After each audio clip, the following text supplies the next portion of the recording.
e bem-vindos a mais um episódio do Hoje em Dia Pode, um podcast dedicado a pacientes com esclerose múltipla. Meu nome é Jéssica Vaz de Mello, eu sou médica neurologista especialista em esclerose múltipla. E meu nome é Davi Queiroz, também neurologista especialista em esclerose múltipla. E o episódio de hoje, um tema extremamente importante, que nós vamos conversar sobre o acesso de pessoas com deficiência no mercado de trabalho. E um convidado extremamente ilustre, qual a gente é extremamente grato também. Sim. Veio lá de São Paulo, do interior de São Paulo. Rodrigo, muito obrigado pela sua visita. Eu vou deixar aí suas palavras para se apresentar. Davi, Jéssica, eu que agradeço. Encontrei vocês nas plataformas. De cara, parabenizo pela iniciativa do podcast. Um paciente de esclerose, quando recebe o diagnóstico, a primeira coisa que ele faz é procurar o Dr. Google, que não é aconselhado para ninguém.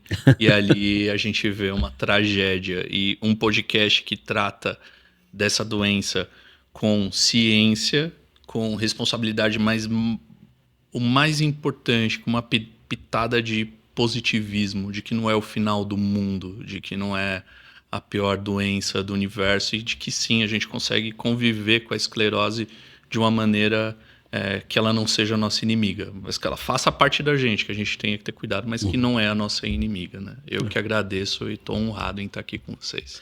Obrigado. E assim, é uma felicidade muito grande mesmo, porque conversando com você, ouvindo a sua história, a gente aprende muito exatamente porque você traz de diversas experiências, ensinamentos de situações que muitas vezes nem nós, como profissionais de saúde, ou o próprio paciente, tem ciência de como funciona e quais são os nossos direitos. Então, antes da gente começar a conversar sobre esses pontos mais específicos, gostaria que você compartilhasse um pouquinho da sua história, né, como foi, né, todo o seu processo antes do diagnóstico da esclerose múltipla, depois os acontecimentos aí que vão pautar a nossa conversa hoje. Legal.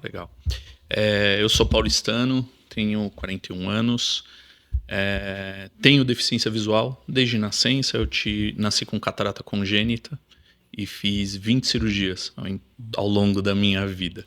Perdi o olho esquerdo com glaucoma agudo, convivi dos 8 até os 25 anos com glaucoma agudo, dor, incômodo.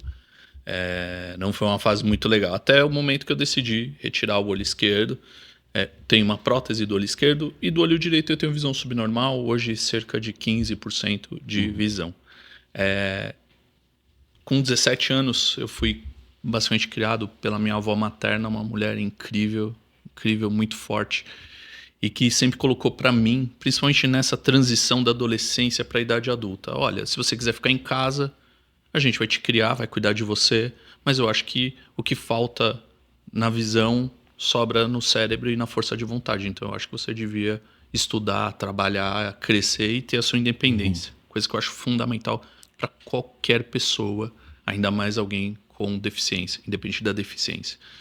Então eu estudei, me profissionalizei em tecnologia, fiz minha carreira, trabalhei em grandes empresas, pautei minha carreira basicamente em empresas financeiras, em banco. Trabalho com governança de tecnologia, então é uma área que mistura negócio com TI. Trabalhei onde eu quis, basicamente. Tive muita experiência, me formei, pós-graduei, estou terminando meu mestrado. Então, eu sou uma pessoa com deficiência que dentro da carreira, um pouco fora da curva, porque eu participava de vagas que não eram destinadas a pessoas com deficiência, mas que quando a empresa via que eu tinha deficiência, ela acabava me colocando na lei de cotas. E dentro disso eu fui vendo e sentindo a diferença de quando você tem uma deficiência que não é uma doença degenerativa autoimune, a esclerose. E como as áreas de RH, de recrutamento e as empresas lidam com o CID de esclerose múltipla. Até, inclusive, principalmente para a lei de cotas no trabalho. E há uma diferença gritante e muito difícil para a pessoa que tem esclerose múltipla. Então eu vi isso assim na pele, vivi na pele essa diferença. Né? Então, só para a gente entender, Rodrigo, você já convivia com uma deficiência antes de ter tido o diagnóstico de esclerose múltipla, né? E você sentiu que teve alguma limitação assim maior dentro das empresas ou enquanto você estava se profissionalizando? Sim. Vou contar um pouquinho do meu diagnóstico, acho legal, e aí a gente vai chegar nesse ponto que eu acho muito importante. Em agosto de 2022, eu comecei a sentir aquele sintoma clássico, pés formigando, vai no ortopedista, vai no vascular, você tem varize, não, eu não tenho varize, não, vamos te operar, não é. E aí vai para a mão esquerda, vai para a mão direita e aí acende aquela luz amarela, né?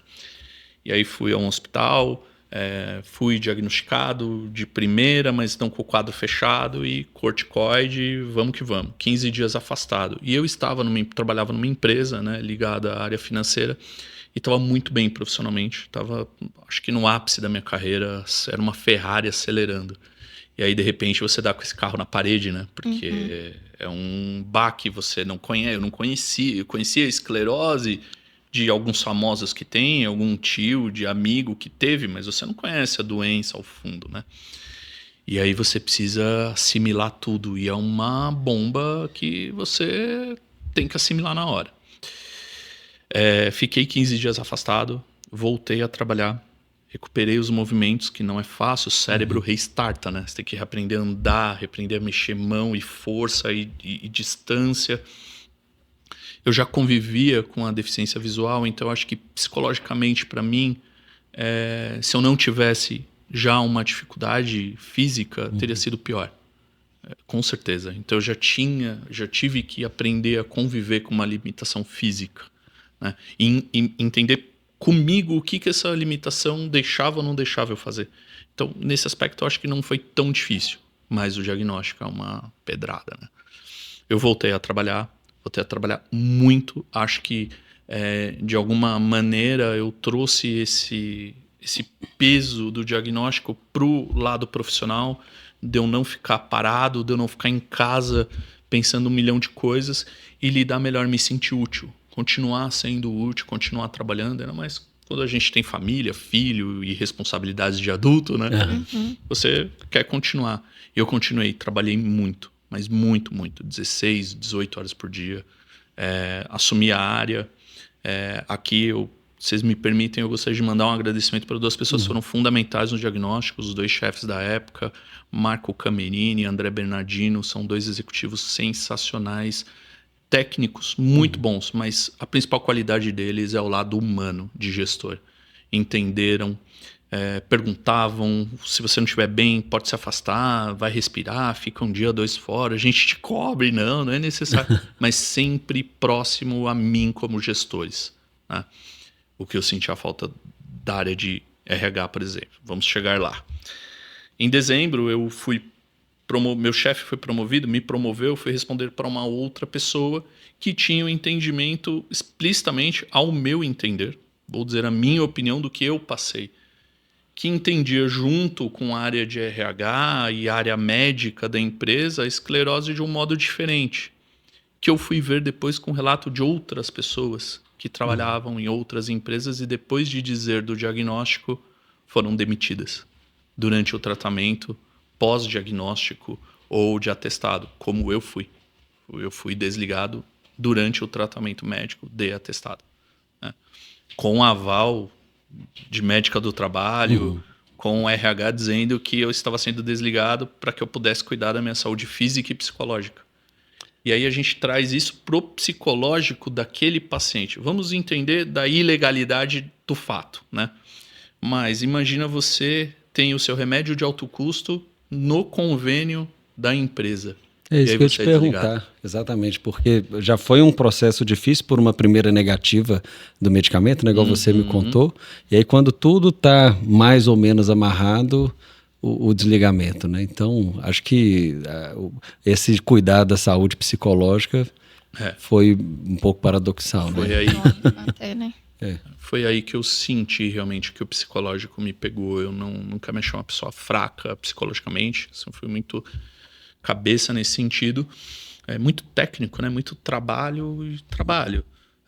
Mas confesso que eu não esperava. E como eu estava indo muito bem profissionalmente, uma hora para outra, você ter todas as suas tarefas retiradas, eu não sei se é porque a empresa acreditava que eu ia sair ou alguma forçação nesse sentido, mas não senti o apoio que eu tinha antes e que eu passei a não ter. Muito por conta do diagnóstico, né? E isso tudo dentro da mesma empresa. Dentro da né? mesma empresa. Então, assim, com uma equipe, estava tranquilo, assim, você recebeu esse apoio, mas a partir do momento que você passou a reportar para outra pessoa, veio essa Exatamente. dificuldade. Eu acho que os gestores, por essa visão humana, entendendo que eu entregava, porque eu entregava, uma pessoa que é escalada para trabalhar 16, 18 horas por dia, não é uma pessoa que não trabalha, né? Então, e com resultados muito bons, né? Então, eu acho que essas pessoas serviam como o zagueiro ali da gestão de RH. Depois a gente vai saber que sim, era assim que funcionava. Mas eu não entendia, não entrava na minha cabeça como uma pessoa. Porque eu não sou um profissional com esclerose múltipla ou um profissional com deficiência visual. Eu sou um profissional. A deficiência que eu tenho é um detalhe da minha vida particular. Ela não tem que influenciar nem positivamente, nem negativamente no meu dia a dia profissional. Eu não tenho que entregar menos ou mais. Eu não tenho que ser menos cobrado ou mais cobrado pela minha deficiência. É lógico que eu tenho limitações. É lógico que a pessoa com deficiência tem algumas coisas que ela não pode ou pode, mas dentro do que ela pode entregar, a gestão e a parte principalmente de RH, recursos humanos, que na minha opinião, depois do diagnóstico que eu fui conhecendo outras pessoas, na minha opinião hoje, das grandes empresas, elas têm que ser menos recursais e mais humanas. Elas não são humanas. E não tem o apoio jurídico das empresas para uma ação de desligamento de uma pessoa com deficiência, independente da doença, independente do quadro. Então tem uma série de leis que protegem esses funcionários e de que sim, as empresas têm que seguir. Não é um favor que ela faz para o empregado, é lei. E lei se cumpre.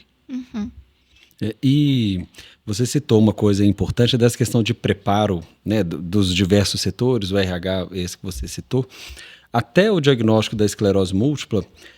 O que você sentia do preparo da empresa, né, das diversas empresas que você trabalhou, para saber lidar com as adaptações para uma pessoa com deficiência? Você sentia que as pessoas eram mais preparadas ou completamente despreparadas? Vou contar alguns causos aqui, alguns engraçados, outros não tanto. Mas que, assim, eu vejo as pessoas com deficiência, na sua grande maioria, elas não convivem com uma coisa que hoje na sociedade é uma coisa latente, que é o coitadismo. É a pessoa se apequenar diante de uma dificuldade, ela se autofragelar, né, se colocar como coitada. Eu tenho para mim que a pessoa com deficiência, principalmente quando já é uma deficiência de nascença e ela cresce com isso, ela já cresce forte. Ela já tem que crescer rompendo as barreiras, porque ela não tem escolha. Eu não tenho escolha de sair daqui enxergando e pilotar um avião ou dirigir um carro. Um cadeirante não tem a escolha dele sair sapateando. Então ele tem que conviver com aquela dificuldade. Ou é aquilo ou não é aquilo. Então não tem muito coitadismo. Agora, como as empresas lidam com essa adaptabilidade, inclusive física? Então eu vou contar algumas histórias. Tinha um menino que trabalhava num grande banco, ele usava cão-guia. Era o grande parceiro dele do dia a dia. Um dia ele chega para trabalhar, primeiro dia, ele chega com o cão-guia. A mesa dele ficava a 50 metros da entrada. Ele levou cerca de 1 hora para chegar à mesa, porque as pessoas querem brincar com o cachorro, e eu não condeno as pessoas, porque é bonitinho, né? Um golden todo bonitinho, e querem brincar, e dão um salgadinho, e dão um pedacinho de pãozinho pro cachorro, e o menino ali. O que deveria ser feito? O RH, sabendo que essa pessoa iria iniciar, mandar um e-mail para o andar, ou para a empresa, ou para a área, dando orientações. Olha, o cachorro, aqui vale até um recado, né? Para quem não... O cachorro, enquanto ele está com a guia de caminhar, ele está em trabalho. Sim. Ele está ali para ajudar o seu dono, né? Você não deve dar comida para ele em tempo algum, você não deve brincar com ele, tirar a atenção do cachorro. Por quê? Porque ele é o olho daquela pessoa com deficiência. Né? Então não há esse carinho, esse zelo, esse entendimento das áreas de pessoas nas empresas. Ou, por exemplo, uma coisa que eu acho... Quando se fala em diversidade e inclusão, eu brinco muito que a inclusão aqui, ela exclui algumas coisas. Por incrível que pareça, né? Pessoas com deficiência, elas são excluídas. Eu desafio sempre alguém a entrar no LinkedIn, Aqui entrem no meu LinkedIn, Rodrigo Chahud, CHHUD, lá tem muito conteúdo. E podem mandar para mim um link de uma grande empresa dizendo que está capacitando pessoas com deficiência para contratar ou que está buscando pessoas para cumprir cota. Não verão, porque isso não gera marketing, isso não gera engajamento, não é uma coisa fácil de trabalhar. E o que não é fácil é colocado de lado, não há dada importância. Então, tem empresas que eu tive que existiam banheiros transsex, que é legal, é uma inclusão, mas o banheiro para cadeirante não tinha barras de auxílio para a pessoa cadeirante utilizar o banheiro. Não tinha o prolongador de disparo de descarga, por exemplo. Coisas que, se eles fossem consultar um arquiteto que tivesse a visão de acessibilidade, facilmente seria colocado, mas que não há esse zelo. E eu estou falando de grandes empresas, mais de 5, 10 mil funcionários. Agora, reflitam isso para pequenos ambientes. Sim. A oportunidade, então, é difícil. Não. E nesse quesito, assim, dessas pequenas adaptações, você citou o LinkedIn, a gente estava até conversando um pouquinho antes sobre essa questão de currículos para vagas. E a gente comentando que, às vezes, você citou aqui no começo, né, do podcast, o graduado, tem pós, está terminando o mestrado, mas você comentou que a maioria das vezes não era isso que as pessoas liam do seu currículo. Né? Tem dois lados, né? Tem o lado das pessoas com deficiência que não buscam se profissionalizar, então elas têm uma visão de que elas sempre vão ter aquele cargo ali. Então, ela entra como telemarketing, ela vai morrer como telemarketing, ela não tem a visão de crescimento.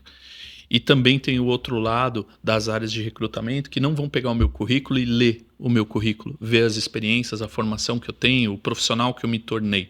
Ela vai ler Rodrigo Chahud, PCD. Então, cotidianamente eu recebo ofertas para ser... E não... Eu não estou menosprezando as profissões. Profissão é digna, qualquer profissão. Mas a pessoa tem que ler o currículo. Então, para repositor, para auxiliar de limpeza, assessorista. Então eu recebo isso. Por quê? Porque a pessoa ela não vê o currículo, ela vê PCD e ela vê o cumprimento da cota. Então existe também vagas que são direcionadas às pessoas com deficiência mais baixa, sem nenhuma qualificação. Por quê? Porque é o que as empresas entendem que essas pessoas com deficiência vão cumprir. E aí entra também o ponto da pessoa com deficiência com esclerose múltipla e o medo que os RHs têm desse CID em específico. Rodrigo, só te perguntando uma coisa de desconhecimento meu mesmo. Você falou que algumas vezes na sua vida você entrou num emprego não através de uma vaga destinada a PCD. E aí depois, quando percebiam, né, que você convivia com uma deficiência, você foi alocado para como sendo de uma cota. Isso é comum, assim? Isso é legal? Como que funciona? Se o funcionário, ele tiver um CID que enquadre na lei trabalhista para a cota, você pode utilizar, não há problema nenhum. Para mim, não há um demérito nisso. E para a empresa é bom, porque ela tem que cumprir a lei de cotas. Apesar de 99,9% das empresas, isso é um dado, não é um chute, não cumprirem. Hoje, no Brasil, só uma empresa cumpre a lei de cotas na sua totalidade, que é a Caixa Econômica Federal, porque ela fez concursos públicos destinados a pessoas com deficiência, para múltiplos cargos. Então, ela hoje, no território nacional, nenhuma outra empresa cumpre a lei de cotas, tá? Só a Caixa Econômica Federal. Então, tem essa dificuldade. Pode ser contratado, eu fui, depois viam a minha deficiência e me incluíram. Aí tem algumas regras, algumas leis, regras que a lei abrange, que as empresas descumprem, assim, na sua totalidade, né? Por exemplo, eu fui desligado. Vamos esquecer que eu estava de atestado. E que eu não tinha esclerose, eu brinco aqui que a terceira deficiência eu peço música no Fantástico, né? Então eu tenho duas, eu vou ficar com essas duas. O humor faz parte também. Para uma empresa demitir um profissional com deficiência, ela tem que ter contratado outra pessoa pessoa com deficiência equivalente, com o CID equivalente. Então, eu tenho deficiência visual. Ela teria que ter contratado uma outra pessoa com deficiência visual para poder me desligar. Tá? Lembrando que o desligamento faz parte da vida profissional de qualquer pessoa. A pessoa, ela é um profissional, ela está sujeita a empresa cair, a empresa ter que cortar vaga, ter que cortar área, ou o profissional não render. Isso faz parte, gente. Faz parte. Você não pode dormir em cima do emprego. Mas tem algumas situações que a lei te protege. E sim, as pessoas com deficiência têm que saber das suas leis, porque elas devem exigir que os seus direitos sejam cumpridos. Então, esse é um ponto. Você foi desligado, a empresa não contratou uma pessoa com deficiência equivalente à sua para a sua vaga, então você deve procurar a Secretaria de Trabalho do seu estado ou o Ministério Público do Trabalho, notificar do que aconteceu, e a empresa ela tem 72 horas para te readmitir, sem ônus a você.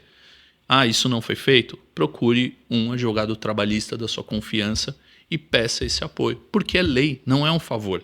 A lei tem que ser cumprida, ponto.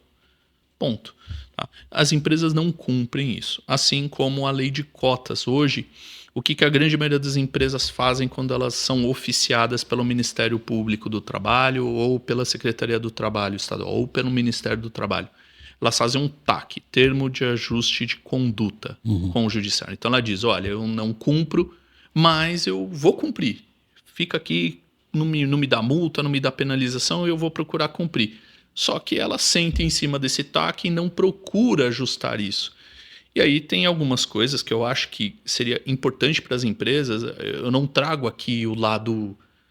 Eu trago o lado que acontece, mas eu acho importante dizer o caminho. Então, hoje a gente tem a Lar Amara, que é uma instituição grande que acolhe pessoas com deficiência visual. A gente tem o Instituto Benjamin Constant no Rio de Janeiro, a gente tem a Dorina Novil, a gente tem a ACD, tem a APAI, tem inúmeras instituições que, se a empresa grande bater na porta e falar, vamos criar aqui um processo para profissionalizar, para preparar essas pessoas para o mercado de trabalho, principalmente os jovens, para o mercado de trabalho, eu tenho certeza que essas instituições vão apoiar essas empresas. Então eu sinto que também falta muito do interesse, principalmente das áreas de pessoas. E quando há esse desligamento, que na minha opinião é ilegal, como aconteceu comigo, na minha opinião foi uma ação ilegal, aí falta também o entendimento da área jurídica, da área médica que assina o direcionamento para o exame demissional. Eu fico perguntando como é que um médico do trabalho assina o direcionamento de um exame demissional para uma pessoa recém-diagnosticada com esclerose múltipla que está de atestado. A gente tem convenção trabalhista que protege isso, a gente tem a lei trabalhista que protege isso, mas mais do que isso, Davi e Jéssica, acho que falta humanidade. Eu acho que falta a pessoa ter 1/1000 de segundo e pensar assim, como é que eu lidaria no caso dessa pessoa sendo desligada e recebendo uma mensagem da RH como eu recebi? Você está sendo desligado para que você cuide da sua saúde física e psicológica. Como é que eu reagiria com isso? No meu imaginário, a pessoa que te deu esse recado, ela tem que ter fechado o olho, gravado a frase, falou, não pensou, desligou em seguida, porque eu acho que é uma questão muito de empatia mesmo. Igual você falou, claro, uma carreira de trabalho, todo mundo está sujeito a desligamento e tudo, mas você que era uma pessoa que entregava o que era necessário. Tanto que você teve uma promoção poucos meses antes do desligamento, né? Então, uma pessoa que não produz, ela não é promovida. Isso seria muito contraditório. E eu acho que falta, assim, empatia. E um ponto interessante que você tocou, e assim, fui aprendendo muito nessas conversas nossas nos últimos meses e hoje também, e durante o podcast ainda mais, em relação à lei, né, de cotas mesmo. O que a gente acaba percebendo, você vai falando, eu vou pensando em cada empresa que a gente visita, seja um banco, seja um supermercado, seja às vezes dentro de shopping mesmo, sabe? No shopping você olha assim, eu percebo que não existe o que é previsto. A gente pode até deixar o número da lei aqui para as pessoas olharem, mas que obriga se reservar, se a empresa tem mais de 100 funcionários, 2 a 5% das vagas, né? a gente não encontra. E aí você citou uma coisa importante, né? Porque ainda há um redirecionamento que não é tão inclusivo. As vagas que te oferecem, mesmo com a sua capacitação, não envolvem te incluir de fato, porque ignora totalmente tudo que você estudou, tudo que você qualificou. E essa sua proposta, né? Realmente, as instituições, eu tenho uma tia que há muitos anos é diretora de APAE, por conta de um primo que também convive com deficiência, ela sempre questiona, porque não existe, ali parece que as empresas, elas atravessam a rua para não passar perto. Não existe apesar de existir a lei, não existe uma política que essas vagas sejam ocupadas e que as pessoas fiquem qualificadas, né? Acho que é muito nítido quando a gente para pensar nos locais que a gente frequenta, o quanto que ainda é deficitário, né? Eu fui... vamos falar de banco, né? Uhum. O banco, pela FEBRABAN, ele tem que ter um contrato de financiamento, um contrato de abertura de conta e um contrato de consórcio em braille. Ele tem que ter isso na agência, tá? Uhum. Não tem. Podem chegar na agência e pedir, raras as agências você vai ter. Assim como cada agência bancária tem que ter um profissional que seja intérprete de Libras.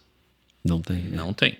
Aqui, salvo engano, até onde eu sei, 2 bancos têm um processo muito bom. Um é o Banco do Brasil, que tem uma central em Brasília com pessoas, intérprete de Libras, onde tem uma TV na agência com um fone para apoiar isso. O Itaú também tem. De resto, não existe, não cumpre. Então, isso é acessibilidade. Uhum. Isso é inclusão. Você está incluindo a pessoa na sociedade, você está vendendo. E até também você está vendendo um produto, você está ajudando a vender o seu produto. E isso não é visto. Eu queria... Você está falando da APAE, assim, me veio na mente... A gente tinha um projeto do Instagram, eu vou voltar, o PCD Você. Ele está no TikTok, quem quiser seguir, tem muito conteúdo, é muito legal. E a gente atingiu muitas pessoas. Eu contei para você antes de uma moça, Maria Eduarda, vai um beijo para ela.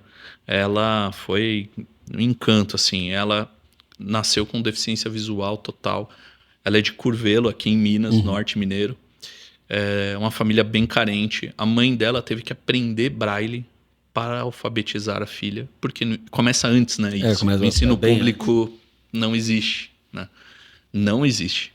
Então a mãe dela teve que aprender braille para alfabetizá-la.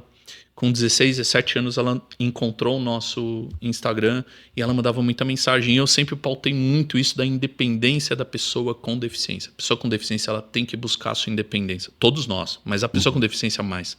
Porque os pais não duram para sempre.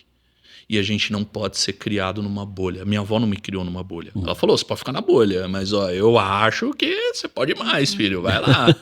Eu agradeço muito ela, porque mesmo com dor, mesmo com enxergando pouco, mesmo com brincadeiras, mesmo com bullying, mesmo com tudo, eu tenho que viver, eu tenho que buscar minha independência. E o que seria de mim se eu não tivesse feito tudo isso? Então, as pessoas têm que buscar. Essa moça, a mãe dela estava buscando o LOAS, o BPC LOAS, para ela ficar recebendo um dinheiro ali por invalidez, porque ela falava, minha filha não vai poder ser nada. E aí ela viu o nosso conteúdo, eu falando o quanto é importante ser independente, o quanto é importante ter uma carreira, escolher o que você quiser. É lógico, ela não vai poder ser pilota de avião. É óbvio. Mas ela vai poder ser o que ela quiser, dentro das limitações dela. E ela passou na universidade pública, em Direito, aqui em Minas. Eu fiquei, assim, encantado aqui, ter o compromisso que eu vou na formatura dela. Vou conhecer Curvelo, porque eu achei incrível, assim. O outro caso de um rapaz que tem... ele tem o TEA, o espectro autista, e a mãe dele cozinhava para fora, fazia marmita. E ele ficava na cozinha com ela desde pequeno, vendo ela cozinhar. E um dia tocou o telefone e a mãe dele foi atender. E aí demorou um pouco mais para voltar na cozinha. Quando ela voltou, ele estava temperando o feijão e fazendo a comida. Aí ela falou, filho, como é que você sabe fazer essa comida? Ele falou, eu te olhei a vida inteira, eu sei fazer. E por que você nunca fez? Não, porque você estava fazendo aqui do jeito dele, né? Uhum. E aí ela começou a dar tarefas para ele na cozinha. E ela falando, a comida dele era melhor que a minha. E um dia eles são de São Bernardo. Eu vou mandar o Reinaldo e a Dona Maria, que tem uma história incrível. E ele conseguiu uma bolsa no Senac para culinária, se formou, participou de um concurso em Santos do Cruzeiro da Disney, um prato, ele ficou em segundo lugar e hoje ele é contratado pela Disney, ele fica 6 meses embarcado nos Estados Unidos com a mãe dele e 6 meses aqui. Olha o profissional que esse cara se tornou, que essa pessoa se tornou. Olha. A partir de um incentivo, mesmo que indireto, né? Mesmo que foi ao acaso. Mas a mãe dele investiu. Mas investiram. Né? Entendeu? E é bom ouvir essas histórias, porque eu acho que muitas pessoas não entendem a importância também da representatividade.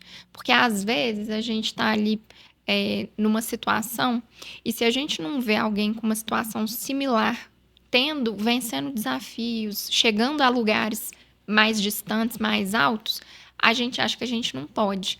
Então, muitas pessoas às vezes não entendem isso, assim, de como que é importante ver histórias como a sua, ver histórias de outras pessoas que, apesar das suas limitações, apesar das suas dificuldades, conseguiram ir além. Porque, como você falou, tem muitas dificuldades, né? Ninguém está falando que seja fácil. Mas ter esses exemplos faz com que outras pessoas também possam perceber o poder que está dentro delas. E uma coisa também interessante que você falou, que eu fiquei aqui pensando, foi a questão do banco, né? Que na agência tem que ter e tudo. Mas eu fico me perguntando assim, eu acho que nem nos locais de saúde estão preparados para receber essas pessoas. Que bom que você voltou nesse tópico. Porque, por exemplo, você falou de Libras, né? Quando eu fiz faculdade, Libras era uma disciplina optativa, de uma carga horária baixíssima às disciplinas optativas ao longo de toda a formação. E uma escola tradicional, assim, uma escola que geralmente se preocupava mais com isso. Até hoje, continua sendo optativo. Quase ninguém opta por fazer a disciplina. E aí, o que acontece? Isso eu já passei algumas vezes. Em pronto-socorro, você não sabe livros, você não consegue comunicar. Então, o acesso à saúde, que é uma coisa que uma pessoa que lida com saúde... Isso que dificulta o seu diagnóstico. Exato. Então, assim... E não só em empresas, bancos, né, mas mesmo em locais de saúde, em que hospitais. Talvez deveria ser o primeiro, né? Que deveria pensar pela lógica. É onde promover mais, né? Exatamente. Que teoricamente tem um entendimento. Eu passei por uma situação, e olha que louco, hein? Num laboratório farmacêutico grande, né? Não vem ao caso, mas um laboratório farmacêutico grande.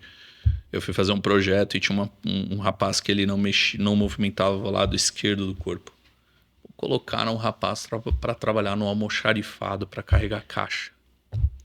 E eu vi aquilo e procurei a gestora e falei, querida, eu acho que não é o melhor jeito de você utilizar o trabalho dele, inclusive porque se ele se machucar, você vai ter um problema trabalhista.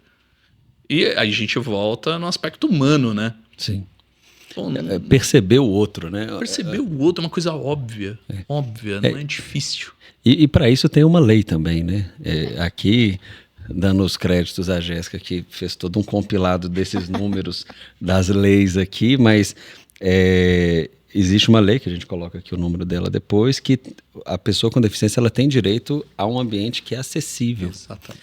A gente já conversou disso, desde a parte de arquitetura de um banheiro, mas também esse exemplo que você está dando, né? Como é que uma pessoa que tem dificuldade de movimentar o lado esquerdo você coloca para carregar uma caixa, né? E aí vai também brincadeiras no ambiente de trabalho com a deficiência. Já ouvi muitas. Eu optava por levar na seriedade. Então, cortar a pessoa, deixar ela constrangida com o que ela está fazendo, sabe? Do que levar para cima e criar algum tipo de problema maior para essa pessoa, porque eu prefiro educá-la do que atacá-la. Eu prefiro educá-la. Então, muitas vezes chamar e falar, amigo, não é por aí. Primeiro, você não tem essa intimidade para isso. Eu brinco com a minha deficiência. Acabei de brincar aqui da terceira para pedir música do Fantástico, porque é uma coisa que para mim tem que ser natural e foi uma escolha minha tratar isso com leveza. Porque já foi muito difícil, não é fácil. Eu sou paulistano, trabalhei minha vida inteira em São Paulo. Para quem não tem deficiência, já não é fácil viver em São Paulo. Não é uma cidade fácil de ver. Agora imagina para uma pessoa que tem visão reduzida, para um cadeirante. É muito, mas se quintuplica isso, a dificuldade. Então, se você for levar a vida só na dificuldade, fica uma coisa muito difícil. E aí eu repito, as pessoas com deficiência, na sua totalidade, não tem esse aspecto do coitadismo, não perde tempo choramingando. Ele vai para cima da vida. Tem que ir. Não tem escolha. Era até uma coisa que eu ia te perguntar em relação ao trabalho, como que era a relação das outras pessoas com você. Você citou agora essa questão de piada, se o mais comum você sentia no ambiente de trabalho uma questão muito do capacitismo ou de uma exclusão, mas com uma piada de mau gosto, algo assim. Como que... O capacitismo e a brincadeira jocosa tem caminhos de... O capacitismo, quando alguém acha que você não vai poder cumprir uma tarefa ou quando ela te menospreza por conta da deficiência. Isso eu nunca tive, mesmo porque acho que sempre partiu muito de mim me impor. E eu tive minha carreira para um perfil mais técnico, uma área de tecnologia que é mais de entrega, né? Não dá para você enrolar muito, você tem que entregar. Então eu nunca senti isso dessa maneira. Agora a brincadeira jocosa, o bullying, como se diz hoje, sim. Então eu tenho que me aproximar da tela do computador para eu conseguir enxergar, para eu escrever, para eu ver o que está acontecendo. Então, não, o Rodrigo vai engolir o monitor, hein? Ou algum outro tipo de brincadeira relacionada. Como eu disse, eu prefiro agir com o educacional, né? Em mostrar para essa pessoa que o que ela está fazendo é um ato de ignorância, é um ato de falta de educação. E, de novo, gosto de usar essa palavra de humanidade. Porque eu acho que ninguém gosta de ser colocado na vitrine como alguém menor, o que não é. O que não é. Ninguém é. Você está falando, Jéssica, da dificuldade, né? Tem uma coisa que é muito legal. A minha dificuldade não é a maior do mundo. Sempre vai ter alguém com uma maior dificuldade do que a minha. Então, não tem por que eu ficar me diminuindo ou choramingando, né? E cabe também às empresas, né? Sobre isso que você falou, Rodrigo. Eu acho que a empresa também tem um papel social de educar os seus funcionários, né? Então, assim, essas brincadeiras, esses comentários que muitas vezes são ofensivos, isso cabe também à empresa estabelecer um ambiente em que aquilo não seja permitido, né? Não compactuar ali com a perpetuação dessas coisas. Porque a gente, às vezes, fica com a visão de que a empresa ali, ela só está ali para lucrar, para poder pagar os seus funcionários, e o funcionário já está se beneficiando, mas assim, aí tudo bem, a gente já sabe que não cumpre a lei das cotas. Aí, quando coloca o funcionário, não contribui para um ambiente que seja digno para ele, né? Então, assim, tem a questão de cumprir a lei das cotas, mas também tem a questão de contribuir para um ambiente que seja agradável, porque a maior parte do tempo a pessoa vai passar ali. E vale a pena lembrar que a empresa, ela tem responsabilidade civil pelos funcionários. Ela tem responsabilidade civil. Então, quando uma empresa ela não cumpre com isso, ela não propicia um ambiente de trabalho harmonioso e adaptativo, um banheiro adaptativo, um piso tátil, intérprete de Libras para estar ali no dia a dia, profissionalizar e preparar as pessoas que não têm deficiência para conviver no mesmo ambiente que uma pessoa que tenha uma dificuldade de locomoção ou que tenha uma dificuldade intelectual ou de assimilação de alguma informação que é passada. As empresas, sim, elas têm responsabilidade civil. Quando ela faz, desde o desligamento de uma pessoa de maneira ilegal, não cumprindo a cota, não contratando outra pessoa, ou demitindo de atestado, ou N outros motivos, eu fico muito espantado porque as áreas de negócio e a área de RH, elas não levam em consideração risco de imagem, porque hoje em dia a gente vive no mundo digital, nós vemos N casos de pessoas que são desligadas por N tipo de problemas e vão para a internet e falam da empresa. Então isso você cria um risco de imagem. Risco institucional, risco legal, porque quando você demite uma pessoa de uma maneira ilegal, você está absorvendo que você vai ter um passivo jurídico, você vai ter um custo em cima disso. Então a empresa, ela está, ou ela fecha os olhos para isso, ou ela está admitindo que ela vai ter esse problema. E o mais importante de tudo, o clima organizacional. Qual é o recado que você passa para o resto da sua comunidade, para o resto dos seus funcionários, quando ele vê que a empresa toma uma atitude dessa com uma pessoa que está no momento fragilizado? Qual é o recado que ela passa para essa comunidade? E isso que você fala é perfeito. E cria uma poluição social dentro da empresa. Sim. E na sua longa jornada aí de trabalho nas empresas que você trabalhou, você percebia algum movimento, algum projeto por parte de recursos humanos para que virasse essa chave, para que mudasse um pouquinho essas rotinas que a gente conversou? Sim, eu trabalhei num grande banco e ele sim tinha um projeto de profissionalização de pessoas com deficiência, junto com a PAI e com a Dorina Novil, para profissionais com TEA e com deficiência visual. Inclusive, eu te disse mais cedo, e isso é fato, os 2 melhores programadores que eu trabalhei na minha carreira eram pessoas com deficiência visual total, eram cegos totais. E aí quando você falta um dos seus sentidos, você aprimora outros. Eles tinham uma memória assim incrível. Você ia quebrar um código numa tela, um código tinha 17, 20 páginas. Ele sabia o código de programação inteiro de cor. Profissionais assim de excelência. E aí é o que eu falo, é um detalhe ele ter uma deficiência. Ele é um profissional de excelência. Profissional top. Ele, por algum acaso, tem uma deficiência visual, mas não é isso que diz o que ele é. Exatamente. Bom, e para quem está nos assistindo, não esqueça de seguir o nosso canal, curtir o vídeo e deixar também comentários para que a gente possa também trabalhar outros temas, né? E já caminhando para o final do nosso episódio, Rodrigo, eu queria te perguntar o seguinte: a pessoa com esclerose múltipla, toda pessoa pode ser considerada como uma pessoa com deficiência ou existe algum critério para isso? Não. Esclerose múltipla, o paciente, a pessoa com esclerose, ela tem deficiência, ela é coberta pela lei de cotas para trabalho, porém, com essa visão distorcida que as áreas de recursos humanos têm quanto ao CID de esclerose múltipla, eles entendem assim: é uma pessoa que vai deixar de trabalhar de uma hora para outra, vai ter um agravo na sua condição de saúde, ou vai ter um aumento de custo de convênio.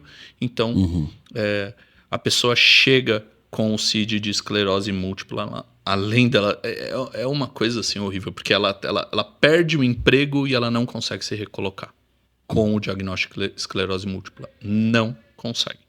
Então, o que eu humildemente recomendo e acredito que seja o melhor caminho para que essa pessoa continue trabalhando. E assim, eu acredito, e acredito que vocês ouçam isso dos pacientes. A minha vida foi assim, a minha condição física melhorou depois do diagnóstico de esclerose, porque você para de beber álcool, você vai... E olha que eu não sou nenhum exemplo de cuidado, ainda tenho muito que evoluir, né? Ainda gosto de chocolate, mas assim, diminui açúcar, refrigerante, você vai caminhar, você vai se melhorar e assim, a sua condição de saúde melhora. Não é o fim do mundo, não é. Você precisa se cuidar. É uma doença que sim, tem uma interrogação do seu futuro, mas se você fizer a sua parte, seguir a orientação dos médicos, o acompanhamento, não se desesperar ou querer lutar contra esse inimigo e conviver com ele, sim, a sua vida vai melhorar. Você tem alta chance e com os remédios modernos de alta eficácia, a vida é perfeitamente normal, né, dentro das possibilidades. O que eu recomendo para as pessoas que estão buscando é conversar com o seu neurologista, essas pessoas maravilhosas que vão te ajudar. Se você tiver alguma sequela, e geralmente a tem, verificar se essa sua sequela se enquadra dentro da questão de cotas trabalhistas, e aí você sim buscar e continuar o seu mercado, a sua inclusão no mercado de trabalho com essa deficiência adquirida, né? Seria aí uma deficiência por consequência da esclerose, como é a visual, como é muitas vezes a de locomoção e outras até cognitiva. Então você consegue. Lembrando que é uma coisa muito difícil. Cada um tem que pensar o que quer da sua vida e como quer lidar com isso. Mas eu tomei essa decisão de não esconder. Você não é obrigado a falar. Não é obrigado. Isso é uma coisa que o diagnóstico fica entre você e seu médico, o sigilo. Você não é obrigado a falar para as empresas nem para ninguém. Mas eu acho importante, sim, você relatar depois que você tem o diagnóstico, até para que você seja assegurado por todas as leis que eu disse antes e para que você tenha tranquilidade. Uma das principais preocupações que você tem é o convênio médico, porque é um custo. O SUS ele dá direito a muitos remédios, né? Mas pensa, existem casos, na Natalizumab existe caso que tem demora de 90 dias, né, para aplicação. Sim. E falta e não vem, e tem, não tem. E aí isso sim, você corre um risco de piora no seu quadro. Então, sim, você tem que pensar e você tem que buscar maneiras para que você consiga voltar a trabalhar. Eu acho que o que a gente tira muito do episódio de hoje também, né, Jéssica, é que nós, enquanto pessoas que estudam a esclerose múltipla, que lida também com as aflições dos pacientes dentro do consultório, a gente entende um pouco do que cada pessoa passa, que nós possamos também ser mais voz ativa dentro desses espaços que precisam melhorar, né? Que precisam se sensibilizar, precisam ganhar mais humanidade na forma de lidar com as pessoas, né? Que a gente seja, assim como é esse episódio do podcast que a gente vai tentar replicar para que as pessoas entendam o próprio direito, mas também que as empresas e quem faz a contratação das pessoas com esclerose múltipla percam o medo de que a esclerose múltipla ela vai tirar a capacidade da pessoa de exercer a função dela, né? Com certeza, Navi. Eu acho que, além do papel do médico, né, de estar ali para amparar, não só do ponto de vista do problema neurológico, né, da doença neurológica, que é o que a gente faz com os pacientes, tem a questão psicológica, tem a questão social, que não tem como a gente ignorar quando a gente está tratando um paciente. Né? Não adianta eu olhar para a doença sem ver o todo. O ao redor. Exatamente. Então, eu acho que isso vai, além também só do papel como médico, mas acho que também é um papel enquanto sociedade, né? Ser um papel social, a gente fiscalizar e sabendo dessas questões todas, né? A gente aprendeu que muito hoje com o Rodrigo, a gente acaba tendo, quando a gente não está lidando no dia a dia com alguma pessoa que convive com uma deficiência, às vezes a gente não consegue imaginar certas dificuldades. Então, essas conversas, elas são sempre benéficas para a gente poder também conseguir ver os pontos que são de melhoria e ser um pouquinho fiscal também do que tem para melhorar. Né? Rodrigo, mais uma vez, muito obrigado por toda a disponibilidade de ter saído de São Paulo, vindo aqui para Belo Horizonte. Tivemos um almoço bem bacana aí, apresentei uma comida mineira para ele, para que volte mais vezes. Então, obrigado mais uma vez por sua disponibilidade desde o início em nos ajudar a conscientizar mais as pessoas. Eu que agradeço, foi uma honra, me senti honrado, sou lá um telespectador, eu desejo vida longa, eu acho que vocês atingem essas pessoinhas que passam por essa grande interrogação, mas, repito, de maneira científica, mas principalmente positivista, que é o que falta, principalmente na internet. Acho que é um canal que vocês atingem, acho que nem vocês têm noção do quanto vocês causam de positividade nisso, e eu espero que esse episódio aqui traga um anseio. Eu vou deixar meu LinkedIn e o canal do TikTok, a gente vai voltar com o Instagram, lá tem muita informação, eu falo muito sobre direito das pessoas com deficiência, tem aí a alteração da lei de concessão de carro e etc, muito legal, esse é o papo, dá pra gente fazer um novo 15 episódios aqui, mas o meu LinkedIn é bem legal, Rodrigo Charrud, CHHUD, e no TikTok e no Instagram, PCD Você, tudo junto, é bem legal, acompanhem, lá tem muita informação e eu espero que ajude. Se eu atingir uma pessoa como a gente já atingiu algumas, eu já fico feliz, porque é assim que a gente vai mudar. É assim que a gente cresce como sociedade, essa é a palavra, sociedade, né? E humanidade é a palavra que eu gosto nesse sentido, porque afasta o que é ruim e o que é bom para todo mundo. Obrigado, viu, gente? Obrigado. Adorei. Para você que nos assistiu, não esqueça de se inscrever no nosso canal, deixar mais sugestões de episódio e até a próxima. Obrigada por ter nos acompanhado. Até!